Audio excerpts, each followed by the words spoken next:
Hello friends, welcome back to my YouTube channel Law Educators. Friends, today I am presenting a next topic related to the interpretation of statute revision part 2. And in my last video we have covered introduction, internal aids and rules of interpretation. Now we go through the upcoming revision, which is external aid and maxims of statutory interpretation. So let's start with the quick revision of part 2. Let's understand the external aids. External aid are those aid which is used as outside sources. It is not the part of statute itself. It means when internal aids are not adequate, courts has to take recourse to external aids, and external aids may be parliamentary material, historical background, reports of a committee or commission, official statement, dictionary meanings, etc. Now, these resources mainly deals with the history of act, both with prior events leading up to the introduction of bill, selected committee reports or commission report, etc. So let's start with the type of external aid. First type of external aid is textbook. So while interpreting, court refers the textbook which is written by the eminent scholars or distinguished jurists to get the meaning of enactment. A textbook is a book which is used for the study, and while interpreting, court refers those textbook which is written by eminent scholars or distinguished jurists for getting the true meaning of the enactment. Now moving to the next type, which is parliamentary history. So historical setting cannot be used as an aid if the words are plain or clear. If something written in a statute or some word which is clear or plain, so there is no need to use historical settings. If the wording are ambiguous, the historical setting may be considered in order to arrive at the proper construction. Historical setting covers parliamentary history, historical facts, statement of object and reasons, report of expert committees. Parliamentary history means the process by which an act is enacted. This includes conception of idea, drafting of the bill, the debate made, the amendment proposed, etc. When the speech made in mover of the bill, amendment considered during the progress of the bill are considered in parliamentary history. Whereas the paper placed before the cabinet which took the decision for the introduction of the bill are not relevant, since these papers are not placed before the parliament. The speech of the minister who introduced the bill in the parliament, which is also referred to as statement of object and reason. The reports of parliamentary debate and resolution passed either House of Parliament, and the reports submitted different parliamentary committee. According to the traditional English view, the parliamentary history of a statute was not considered as an aid to interpretation. Now moving to the next, which is stare decisis or judicial precedent. Under this rule, a principle of law which has become settled by a series of decisions is generally binding on the courts and should be followed in similar cases. The meaning and intention of a legislature must be treated as decisive. Decisive means there is a particular decision come on that particular case matters, and they are to be ascertained not only form of physiology used, but also by considering the nature, design, consequences which flows from construing it one way to other. It is also true that in certain some circumstances the expression may can be construed as shall or vice versa. At the same time, however, it cannot be ignored that ordinarily may should be read as may, which is permissive and not obligatory. For the purpose of giving effect to the clear intention of the legislature, may can be read as shall or must. So this is the meaning of stare decisis or judicial precedent. The judgment of a court of competent jurisdiction on matters submitted to it. When judicial pronouncements are being taken as reference, it should be taken into the note that decisions are referred to competent jurisdiction. And the meaning of stare decisis is to stand by the decided matters. This is all about stare decisis or judicial precedent. Now moving to the next, dictionaries. When a word is not defined in the statute itself, it is permissible to refer dictionaries to find out the general sense in which that word is understood, and it is understood to common to all. The use of dictionary is limited to the circumstances where the judges and counsel use different types of words. In such cases, the court may make use of standard author and well-known authoritative dictionaries. Means court use that particular dictionary which is written or which is authored by a standard author or well-known authoritative personality.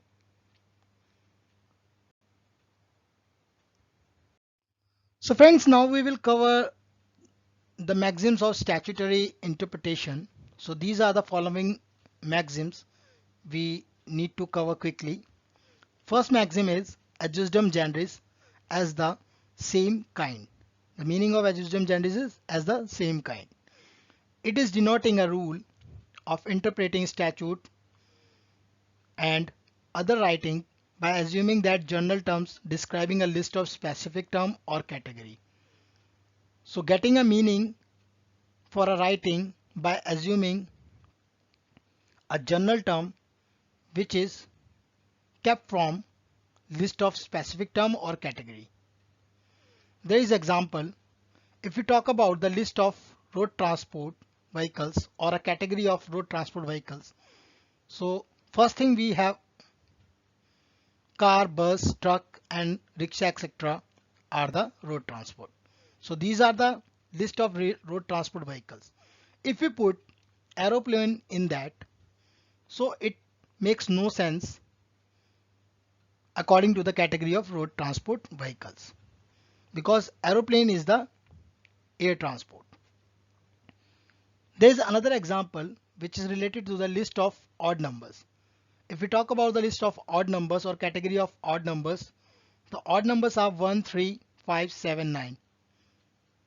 But if we put 2, 4, 6, 8 in it, so it makes no sense in the list of odd numbers.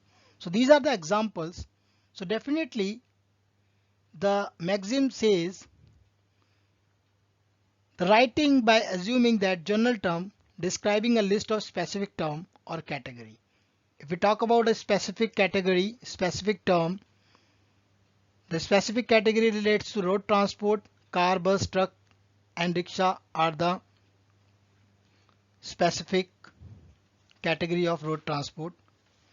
And if we talk about list of odd numbers, 1, 3, 7, 9 are the category of odd numbers. The expression adjustum generis mean of the same kind. Normally, general words should be given their natural meaning like all other words unless the context required. But when a general word follows specific word or a distinct category, the general word may be given as a restricted meaning of the same category. So if we talk about any category which is specific, like road transport, like odd numbers category, so we need to put the meaning or need to give the meaning of that general word in a restrictive meaning of the same category. Now moving to the next maxim, which is nocitera sauces, and its meaning is it's knowing from its association. Means something which is written or some word which is unclear or unclear phrase should be determined by the word immediately surrounding it. Means using the meaning of unclear words or phrase should be determined by the words immediately surrounding it, means associated with it. In other words, the meaning of word is to be judged by the company it keeps. For example, there is a leading case law which is State of Assam versus R. Mohammed AIR 1967, and this case is related to the word posting. While using this maxim, nocitera sauces, the Supreme Court arrived at the meaning of word posting, which is used in Article 233(1) of the Constitution of India. The Supreme Court held, since the word posting occurs in the association with the word appointment and promotion, took as color from them, and it seems assignment of appointee or promotee. Means the word associated with posting is appointment and promotion, and it gives colors from them, and it seems assignment of appointee or promotee to a position, and does not means to transfer of a person from one place to another. So posting word is associated with the appointment and association as appointment and promotion, which took color from the appointee and promotee, not a transfer of a person from one place to another. So this is the most important example or case law. Now just moving to the difference between adjustum generis and nocitera sauces, there is four major differences.